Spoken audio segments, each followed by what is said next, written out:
So guys, let's discuss this question. Question is, name one step the government can take through the budget to reduce the gap between the rich and the poor. एक है हमारा rich section of the society and एक है हमारा poor section of the. इन दोनों के बीच का जो गैप है, जो रिच है वो बहुत ज़्यादा अमीर है, जो पुअर है वो और ज़्यादा गरीब है, बहुत ज़्यादा गरीब है।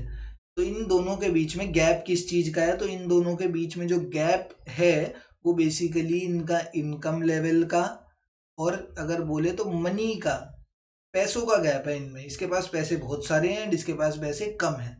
तो इस पैसों का जो इनके बीच में गैप है उसको सरकार कैसे कम कर सकती है? सरकार कैसे कम करेगी इस गैप को?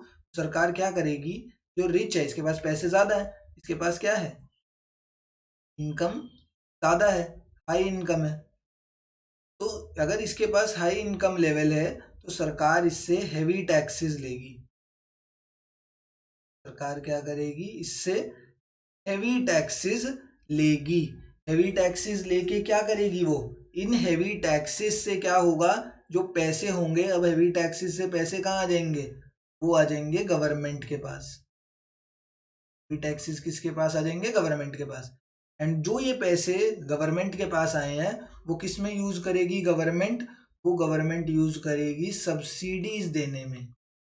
इसको सब्सिडीज देगी गवर्नमेंट। गवर्नमेंट देगी गरीब लोगों को सब्सिडी। तो देखो क्या हुआ, ये जो पैसा था, क्योंकि इनके पास अल्टीमेटली किस चीज का गैप आ रहा था? तो पैसों का गैप आ रहा था। तो पैसे कहाँ से? देखो, रिच से होते हुए पैसे कहाँ चले गए? पुअर के पास चले गए।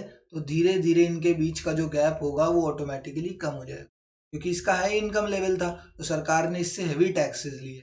वो हैवी टैक्सेस का जो पैसा था वो आ गया सरकार के पास। सरकार ने वही जो पैसा इन्होंने हैवी टैक्सेस से लिया था वो पैसा कहाँ यूज कर लिया? गरीब लोगों को सब्सिडीज देने में यूज कर लिया। So in this case the gap, that is the money gap और the income gap between the rich and poor tends to decrease. कब डिक्रीज हुआ? When the government impose heavy taxes on the rich and give subsidies to the poor.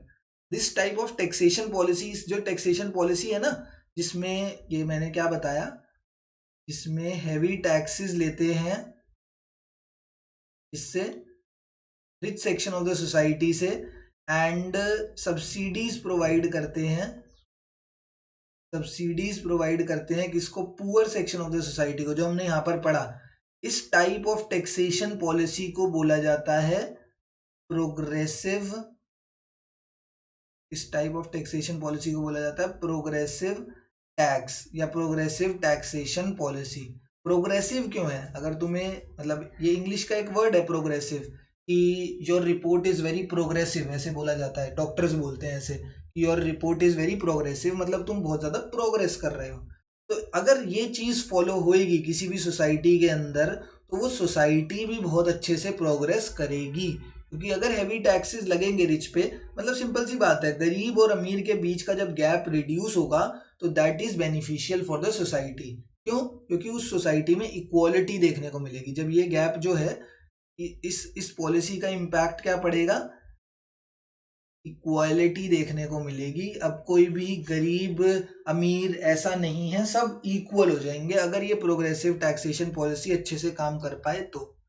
ठीक है, तो इसका ultimately वैसे one step by the government क्या होना चाहिए? तो one step by the government should be progressive taxation policy. One word answer तो इसका ये होना चाहिए। बट प्रोग्रेसिव टैक्सेशन पॉलिसी कभी कभी क्या किसी किसी बुक्स में नहीं दिया होता इन अवर क्लास 12th। ठीक है, तो कोई नहीं, अगर प्रोग्रेसिव टैक्सेशन पॉलिसी नहीं याद करना या इसका कोई एक्यूरेट आंसर नहीं देखना, तो सिंपल सी बात हमें याद रखनी है कि rich section of the society पे हैवी टैक्सेस लगाएंगे and poor section of the society को सब्सिडीज प्रोवाइड करेंगे। That is the one step of the government to reduce the gap between rich and poor. ठीक है, and उसका one word answer क्या होगा? Progressive taxation policy. Thank you.